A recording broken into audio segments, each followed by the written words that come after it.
My name is Dorsey and I'm part of the mediation team. You know, they told me they don't negotiate. Some things are non-negotiable, like being a human being. If they need to validate something, validate people or human beings. You know, so you can start by validating that. You know, a lot of times that I speak, I get excited and people say I curse a lot. I haven't been able to curse lately because I've been a part of a mediation team.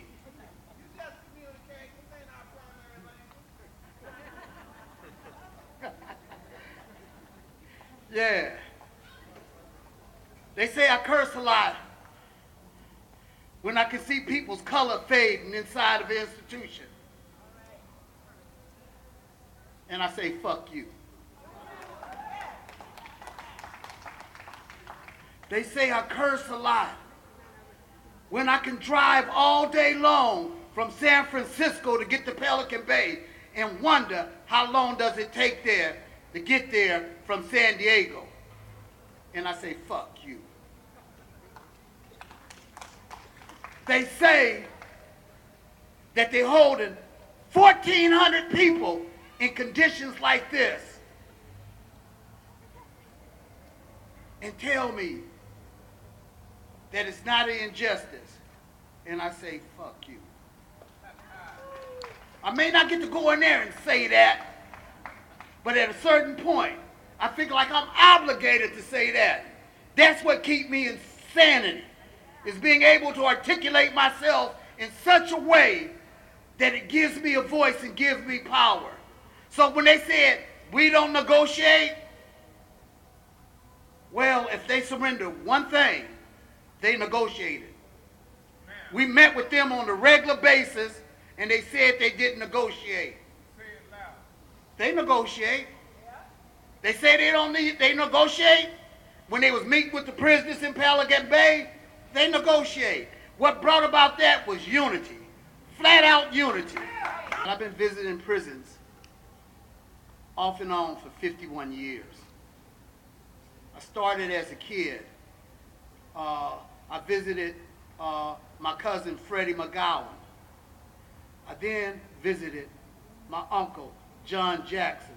Then I visited my older brother Ronald Nunn.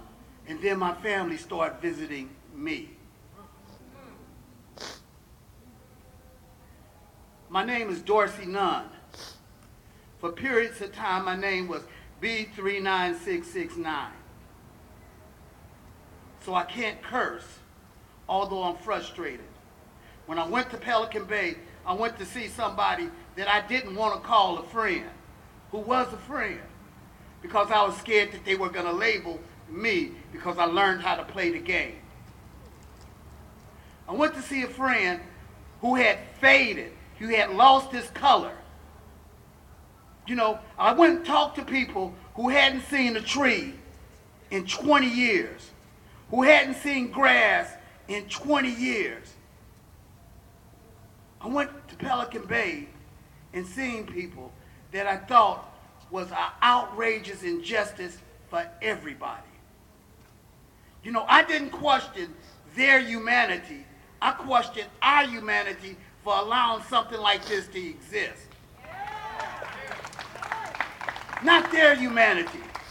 When people say, well, you know, me and the guy got in a conversation, and we got in a conversation about Guantanamo Bay, and I was trying to explain to him torture in Guantanamo Bay is the same torture in Pelican Bay. You know, I don't know what it would feel like to be in the hole since 1988, and in order for me to see the sunshine, I got to get naked, bend over, pull them up, or spread them.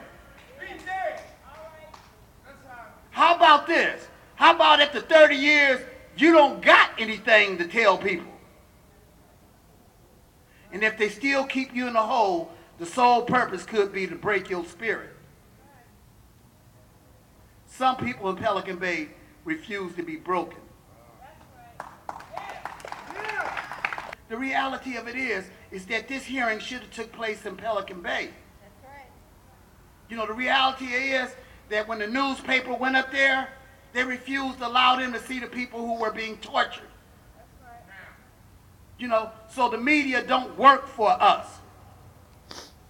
The legislature that refused to go up and see about this stuff don't necessarily work for us. If we don't figure out like how to grow ourselves and how to continue to organize across racial lines, geographic lines, then our loved ones will die.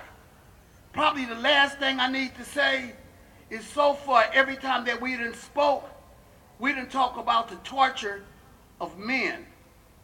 I need to say that torture is not just confined to men. They torture women too. I need to tell you, they torture kids too. So it's not just confined to Pelican Bay. Up and down the state, you can find somebody laying in a hole somewhere being tortured. So my name is Dorsey, and if I curse a lot and I'm emotional today would have been my anniversary. And I would have had plans of spending it at the grave site, putting flowers on the grave. But this issue is too important to remain silent, and my voice cannot be heard. I need to push this thing out. So like I said, I may not get to curse again today, but I want all y'all to think, when you see me, Dorsey said,